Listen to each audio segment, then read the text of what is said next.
10 not equal to 0, that means what? The rank of this matrix A and the rank of the augmented matrix A gem B, the both are same. In that case, the rank of A is also 3 and the rank of A gem B is also 3. So whenever the rank of augmented matrix and rank of the given matrix A both are same, in that case we get the unique solution. Okay, so that's why if k minus 3 is not equal to 0 and if lambda minus 10 not equal to 0, the given system have unique solution. And the third part is if both are 0, if k minus 3 and lambda minus 10 both are equal to 0, in that case what happen? The rank of A, that is equal to the rank of A gem B, right, but that is less than the size of the matrix, that is less than the 3.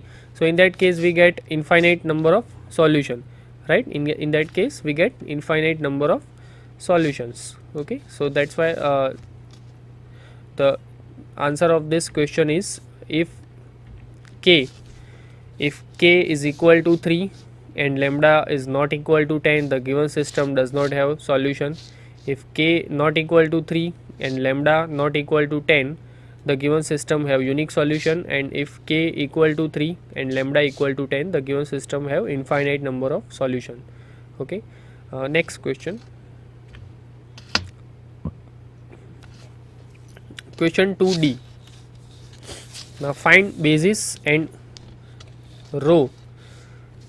Find basis for the row space for the row and row for the column space of A.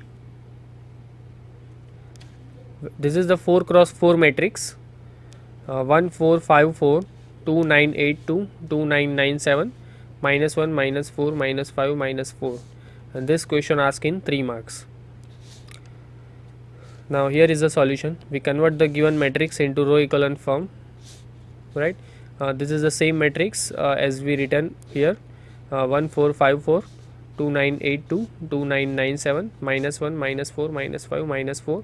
Again we have to convert this matrix into a row echelon form, and using that row echelon form we can understand that what is the basis for the row space and what is the basis for the column space. Okay,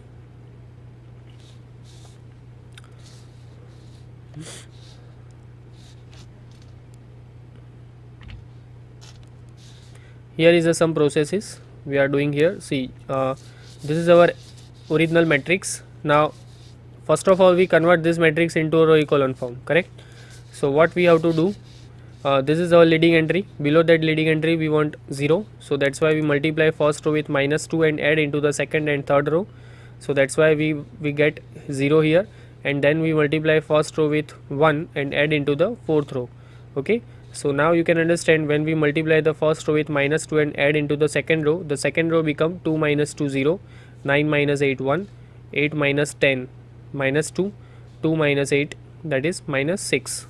Okay, so this is our second row, 0 1 minus 2 minus 6. Now again we multiply the first row with minus 2 and add into the third row. The third row become 2 minus 2 0, 9 minus 8 1, 9 minus 10, that is minus 1, and 7 minus 8, that is minus 1. Okay, 7 minus 8, that is minus 1. So again we get 0 1 minus 1 minus 1, and the when we multiply the first row with minus 1 and add into the fourth row, the fourth row become 0 0, because you can see the elements are same, right? In the first row and the fourth row, all the elements are same. So in that case when we multiply the first row with 1 and add into the fourth row become 0 0 0 0. Okay, now next process we multiply 1 4, we multiply second row. Now in second row you can see this is our leading entry, right? Below that leading entry we want 0, so that's why when we multiply the second row with minus 1 and add into the third row, the first and second row are as it is, 1 4 5 4, right? The second row is 0 1 minus 2 minus 6, and the third row is 0 0 minus 1 plus minus 1 minus 2, that is minus 1 plus 2 that is 1, right, and the minus 1 plus 6, that is 5. Okay, so the third row becomes 0 0 1 5. Now you can see this is our leading entry. This matrix is in row echelon form, right. Now see, this is our leading entry. Below that leading entry we already have 0. In second row this is our leading entry. Below that leading entry we 0 here, and in third row this is our leading entry. Okay, so below that leading entry we 0 here. Now to find the basis for the row space, we are considering the non-zero rows of the row echelon form of the given matrix, right. So what are the non-zero rows? The first 3 rows are the non-zero rows: 1 4 5 4 0 1 minus 2 minus 6 0 0 1 5. These 3 row vectors are exactly the basis for the row space of the given matrix A. These 3 row vectors. Okay, so just try to understand, there is behind to solve this example there is one important theorem, and we use that important theorem, right. So just try to understand. I explained to you in this example that what that theorem says. Okay, we have 4 cross 4 size matrix. We convert that 4 cross 4 size matrix into a row echelon form. Now using that row echelon form, what we have to do, we have 3 non-zero rows, right. We have exactly the 3 non-zero rows. That 3 non-zero rows are exactly the basis for the row vectors, right. You can see in this example, this first, second and third row are the non-zero row. The fourth row is a 0 row, right, because it entirely the fourth row contains all the 0 elements. So we are not considering that row, but the first 3 non-zero rows, the first 3 non-zero row vector that are exactly the basis for the row space. Now we want to find the column basis for the column space of the given matrix, right. What we have to do, just try to check that in which column we have leading entry. In row echelon form matrix, in which column we have leading entry. So in this matrix, this is our row echelon form matrix. In this matrix, this is our leading entry. So definitely the first column we have leading entry. In second row, this is our leading entry. So the second column we have leading entry, and the third in the third row, this is our leading entry, right. In the third row, this is our leading entry. So third column we have leading entry. Now corresponding to first, second and third column, we are considering the columns of A. We are considering the columns of A, first, second and third column. These 3 columns have exactly the these 3 columns are exactly the basis for the column space of the given matrix A.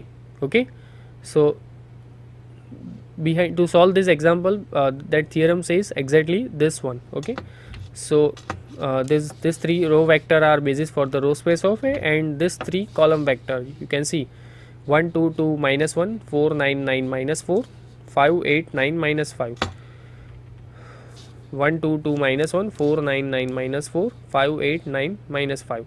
Okay, so this 3 column vector are exactly the basis for the column space of A.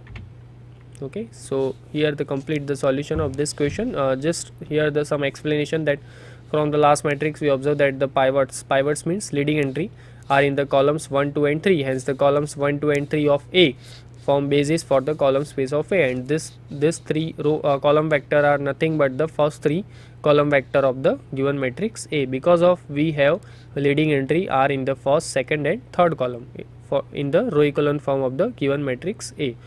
Okay, so here they complete the solution of this question, and this question asked in 3 marks. Okay, next question, question 3a. Prove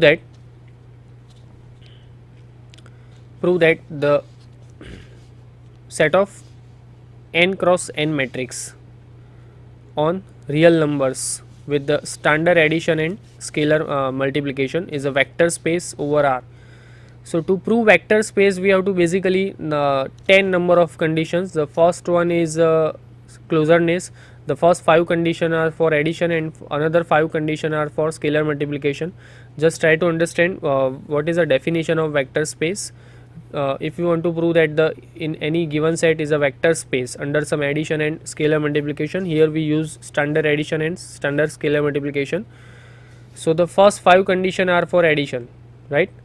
The first one is closedness, that means if uv belongs to the vector if uv belongs to the set v, then we have to prove that u plus v also belongs to the set v. The second condition is for commutative law, that u plus v is equal to v plus u for all uv belongs to the set v.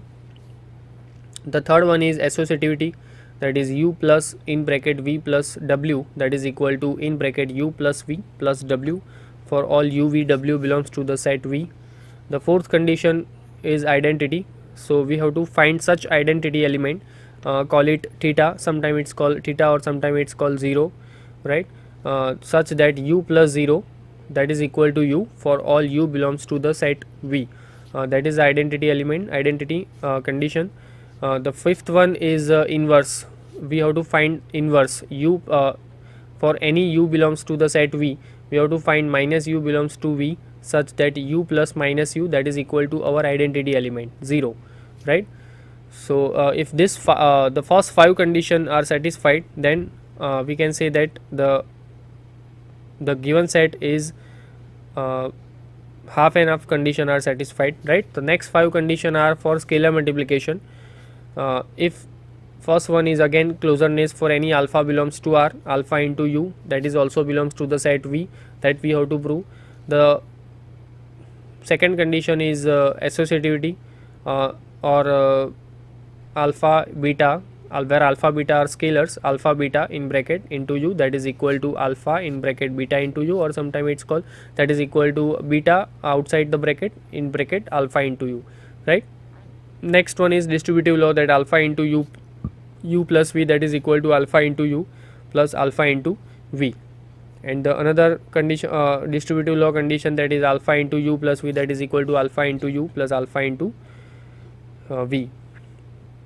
And the last one is identity element, that 1 into u, that is equal to u. That so if this 10 condition are satisfied, then we can say that the given set is a vector space, and then exactly that 10 conditions we are proving here for the set of n cross n matrix on real numbers. So the elements of the matrix are real numbers, right? So all other properties of real numbers which already satisfied, that we can use in this solve to solve this example, right? So the first closedness property we already prove, first one, you can see n can be any number, right?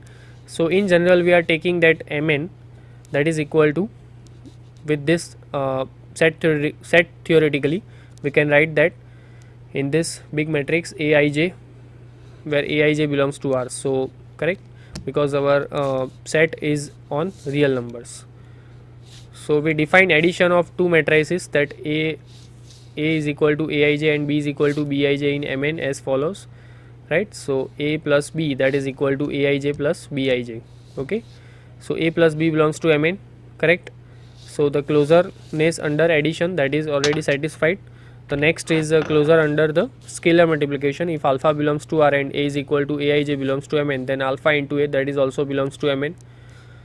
Okay, because alpha belongs to R and Aij belongs to R, hence Mn is closed under scalar multiplication. Now we verify that the set Mn is a vector space for the above definition.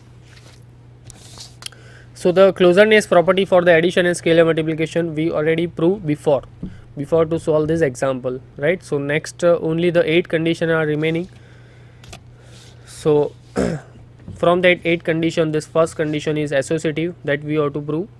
A is equal to Aij, B is equal to Bij and C is equal to Cij belongs to Mn. We have A plus B plus C, that is equal to in bracket. Just try to understand, you can see it's quite easy to understand. Okay, this capital normally we are notation for matrices is in capital form. So A plus B in bracket plus C, that is equal to in bracket Aij plus Bij, outside that bracket plus Cij, right?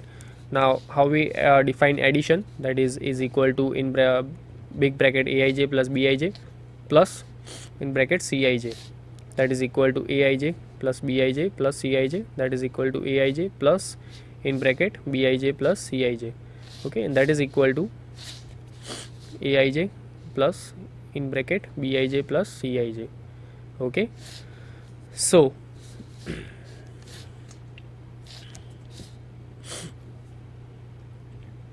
commutative, next is commutative. If A is equal to, what we have to prove, A plus B is equal to B plus A. So we already know that A plus B, that is equal to Aij plus in bracket Bij, that can be written as in bracket Bij plus Aij. Why this can be written as? Because of the matrix addition. We know that in matrix addition, how we define, just try to understand why we use this property using this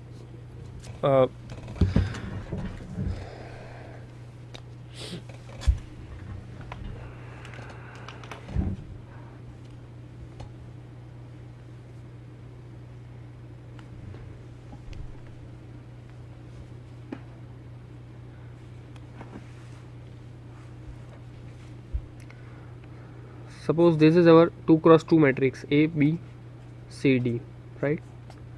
And this is our another 2 cross 2 matrix, that is P, Q, R, S.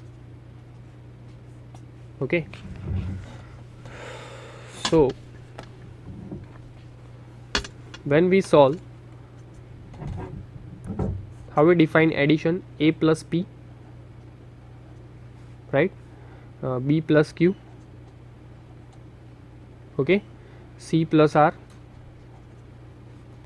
and D plus S. But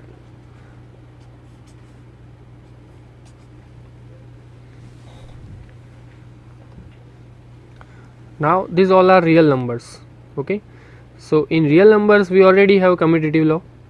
So this A plus P can be written as P plus A, B plus Q can be written as Q plus B, this C plus R can be written as R plus S, and this D plus S can be written as S plus D, right? And now that's why we using this commutative property in real numbers. That's why now you can write that PQ RS plus AB CD. Okay, and now this equal to, if suppose this is our matrix A,